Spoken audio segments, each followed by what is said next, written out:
So Muhlenberg has hired us to come and replace all their field lighting, especially on their turf field as well as their practice field.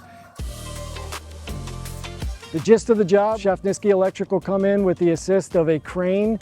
We will be taking all the post tops down, assembling new cross arms with LED fixtures on the cross arms, booming up in the crane with the assist of a man lift, and we'll be setting those back in place. What's nice about the Musco lighting package is it comes plug and play. A lot of the cables are already where we need them. We're just going to drop new cables down, plug them into new control boxes, and then they'll have energy efficient lighting.